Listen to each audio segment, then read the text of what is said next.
আপনার বক্তব্যের মাধ্যমে জানতে পারি যে আপনি যে মসজিদে ইমামতি করেন তার পাশের বাড়ির মহিলাটি সারা বাংলাদেশ এবং ইন্ডিয়াতে চিকিৎসা করে ভালো হয়নি, পরবর্তীতে আপনার সাথে যোগাযোগ করে একজন ভালো আলোর কাছে পান।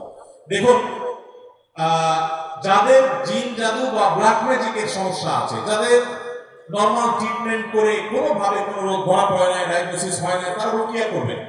রুকিয়ার জন্য কোনো বিশেষ রাগই হতে হবে কোনো জরুরি না। আল্লাহ তাআলা কাকে কার হাতে সেবা দেবেন সেটা আল্লাহ তাআলা ভালো জানেন। সোশ্যাল মিডিয়াতে অনেকগুলো রুকিয়া সাপোর্ট গ্রুপ আছে।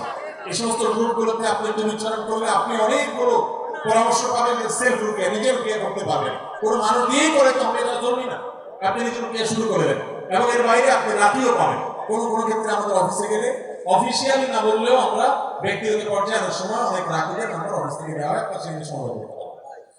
ঘুমানোর পর স্বপ্নে দেখেছি যে আমি ইসরায়েলের বিরুদ্ধে যুদ্ধে শরীক হয়েছি।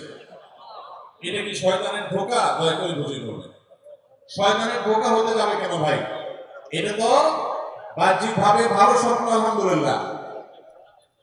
অভিশপ্ত ইহুদিরা যেখানে আমাদের প্রথম কেবলা মসজিদে আকসা, সেই আমাদের দ্বিতীয় কেবলা, আমাদের অপর কেবলা নবী করিম সাল্লাল্লাহু আলাইহি ওয়াসাল্লাম যে কেবলার দিকে ফিরে মদিনায় এসে অনেক মাস সালাত আদায় করেছেন, সেই কেবলার দিকে, সেই কেবলার উপর তারা জুলুম করছে, সেটাকে দখল করে আছে। মসজিদে আকসার উপরে তারা অত্যাচার করছে, অবিচার করছে, ফিলিস্তিনি মানুষদের উপরে নির্বিচারে গণহত্যা চালাচ্ছে।